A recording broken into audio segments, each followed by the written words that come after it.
Jangan lupa untuk subscribe YouTube channel Metro TV News dan nyalakan notifikasinya. Direktorat Reserse Kriminal Khusus Polda Daerah Istimewa Yogyakarta yang pada Rabu siang mengungkap motif pelaku aksi eksibisionis di gedung parkir lantai 2 Bandara Internasional Yogyakarta atau YIA di Kabupaten Kulon Progo. Selain kepuasan seksual, FCN atau Siska E yang kini telah ditetapkan sebagai tersangka juga mendapatkan penghasilan yang cukup tinggi dari aksinya. Siska E memposting setiap konten yang dibuatnya setidaknya di 7 situs. Video-video tersebut dibuat tidak hanya di Yogyakarta, tetapi juga di Bali dan Jakarta. Lokasi pembuatannya tidak hanya di tempat tertutup, tetapi juga di area publik seperti mal, toko buku, area parkir, dan berbagai lokasi lainnya.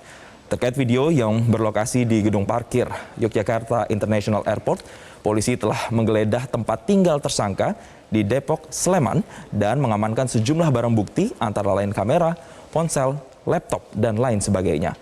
Polisi juga menemukan sekitar 2.000 file video dan 3.700 file foto yang tersimpan handphone dan hard disk tersangka.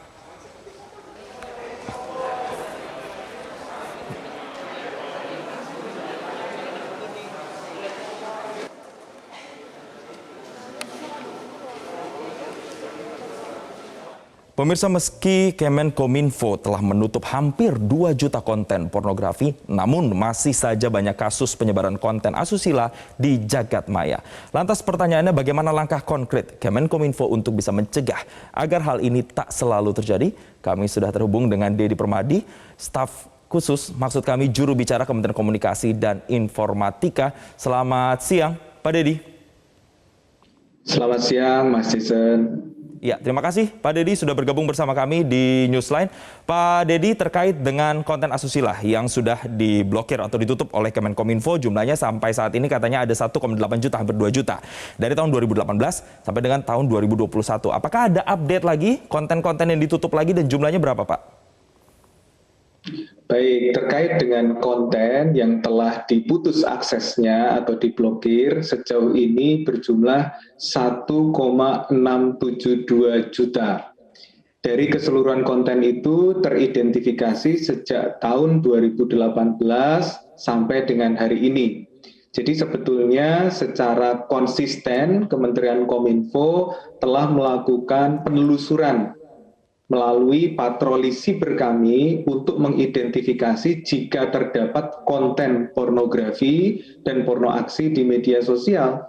Namun memang perlu diakui bahwa peredarannya sangat cepat, kadang kita perlu ekstra ya untuk mengidentifikasi setiap konten yang ada itu, termasuk dalam kasus Siska. Tetapi kita mempersiapkan tim 24 jam non-stop selama 7 hari tanpa henti untuk mengidentifikasi konten-konten negatif di media sosial dan di internet, termasuk yang terkait dengan pornografi.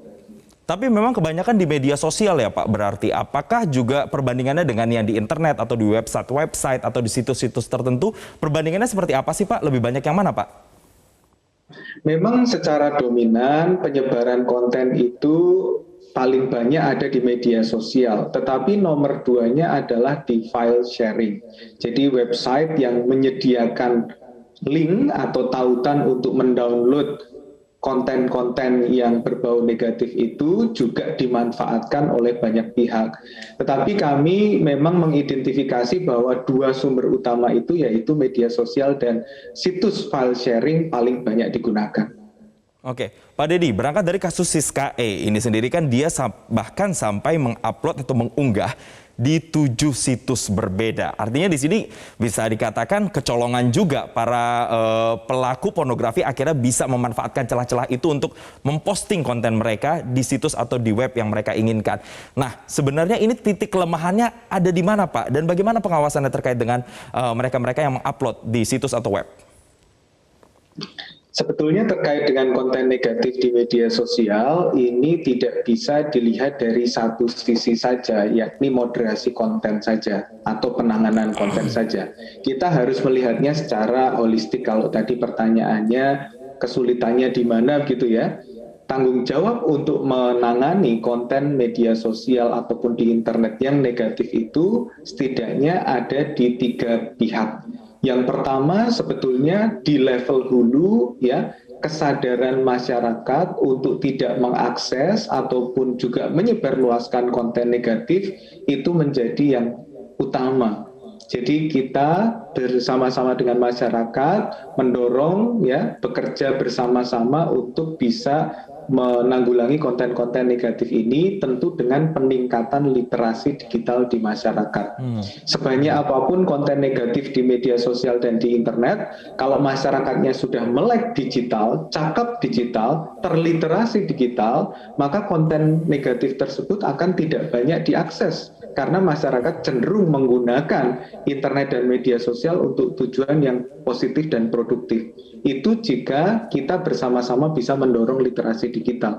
Yang kedua, memang tugasnya ada di Kominfo untuk memoderasi konten atau menangani konten ketika ada konten yang melanggar undang-undang, khususnya kalau dalam hal pornografi di pasal 27 ayat 1 junto pasal 40 ayat 2 Undang-Undang ITE, kita berpedoman bahwa setiap konten negatif yang melanggar undang-undang pasti harus dikenakan sanksi administratif termasuk pemblokiran, dan itu terus dilakukan oleh Kominfo, tidak berhenti ya, terus-menerus. Saya katakan tadi 24 jam nonstop 7 hari. Dan yang terakhir penegakan hukum, Mas Jason. Tentu Kepolisian Republik Indonesia bisa mengidentifikasi kasus-kasus mana saja yang layak untuk dinaikkan pada penyidikan. Dan Kominfo mendukung penuh proses yang ada di kepolisian itu. Jadi tiga pihak ini kita bersama-sama lakukan, Mas, tanggung jawab bersama antar stakeholders yang terkait dengan konten negatif di internet. Ya, Pak Dedi, berbicara soal pemblokiran tadi yang dilakukan oleh Kementerian Komunikasi dan Informatika. Kalau kita melihat fenomenanya di masyarakat adalah situs-situs atau kemudian web-web ini bisa diakses menggunakan aplikasi ketiga, begitu Pak? Atau aplikasi cadangan yang bisa membuka aksesnya. Nah, ini kan artinya kan di luar dari pemblokiran itu sendiri. Nah, sebenarnya pengawasannya seperti apa Pak terkait dengan adanya aplikasi ketiga ini yang bisa membantu orang untuk menikmati konten-konten pornografi? Apakah ada misalnya sistem yang dibuat Kemenkominfo terkait dengan blokir otomatis misalnya, atau notifikasi yang langsung memblokir ketika ada indikasi oh konten ini mengandung konten pornografi? Ya, sebetulnya Kementerian Kominfo mulai dari tahun 2018 ya, kami sudah menggunakan teknologi kecerdasan buatan untuk mengidentifikasi konten pornografi di internet dan media sosial. Dan sampai saat ini itu sudah berfungsi dengan baik, terbukti dengan jutaan konten yang telah kita lakukan penanganan gitu ya. Nah, tetapi memang PR-nya ada aplikasi, kalau tadi diistilahkan Mas Jason, aplikasi ketiga untuk mengakses itu. Kita belum memiliki payung hukum yang cukup kuat dan eksplisit untuk melakukan penanganan terhadap aplikasi ketiga ini. Nah, Kementerian Kominfo sedang mempersiapkan ya, bagaimana kita bisa meregulasi ini dengan lebih baik. Saya tidak ingin mengatakan bahwa regulasi itu akan keluar dalam waktu dekat, tetapi pada prinsipnya adalah kita mencari jalan dan langkah tercepat, entah itu melalui regulasi, entah itu secara teknologi kita lakukan upgrading, tetapi yang jelas memang penanganan pornografi ini harus segera kita ambil langkah yang cepat untuk menangani sehingga tidak menimbulkan efek negatif yang terlalu besar di tengah-tengah masyarakat.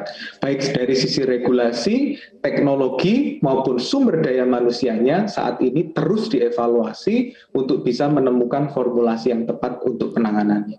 Baik, setidaknya ada beberapa poin yang disampaikan adalah terkait dengan regulasi yang lebih menggigit yang kita tunggu agar kemudian bisa mengatur terkait dengan persebaran konten pornografi, kemudian penindakan hukumnya juga yang harus kita sama-sama pantau dan awasi agar masyarakat terutama anak-anak muda yang sangat mudah untuk bisa mengakses akun-akun di media sosial dan juga internet. Terima kasih Pak Dedi Permadi, juru bicara Kominfo telah bergabung bersama kami di Newsline.